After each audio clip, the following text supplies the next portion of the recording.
Sa pagpapaigting kontra kriminalidad at ilegal na droga ng pambansang pulisya, arestado ang isang lalaki matapos ang matagumpay na buy-bust operation sa Arayat, Pampanga. Aabot sa mahigit 1 milyong piso na halaga ng ilegal na droga at baril ang nasabat sa naturang operasyon. Suspect, arestado, Patrolwoman Jile Peña, ibalita mo.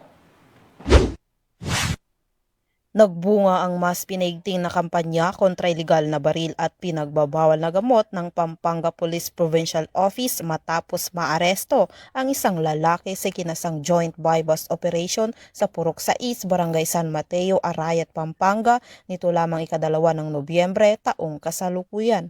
Kinilala ni Police Colonel Eugene M. Marcelo, Provincial Director ng Pampanga PPO, ang suspect na si alias Jomac, 37 anyos, may asawa at residente ng nasabing barangay.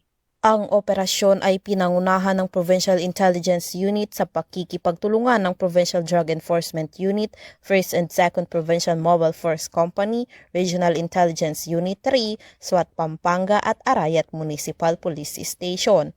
Nadakip ang suspect matapos bentahan ng isang operatiba na nagpanggap na buyer ng isang baril na walang kaukulang dokumento.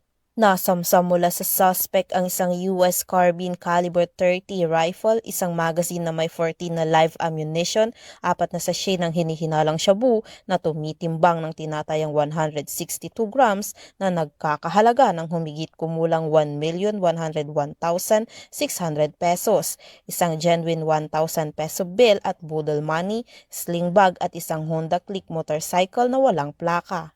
Agad na dinala ang suspect at ang mga ebidensya sa Pampanga PIU para sa dokumentasyon at tamang disposisyon. Mahaharap ang suspect sa mga kasong paglabag sa RA 10591 o ang Comprehensive Firearms and Ammunition Regulation Act at RA 9165 o ang Comprehensive Dangerous Drugs Act of 2002. Patuloy na nananawagan ang kapulisan sa publiko na makipagtulungan at i-report ang anumang kahina-hinalang aktibidad upang matiyak ang kaligtasan at katahimikan ng komunidad. Mula dito sa Police Regional Office 3, ako ang inyong PNN Correspondent, Patrolwoman Jilly Advincula Peña, alagad ng batas, tagataguyod ng Balitang Pulis.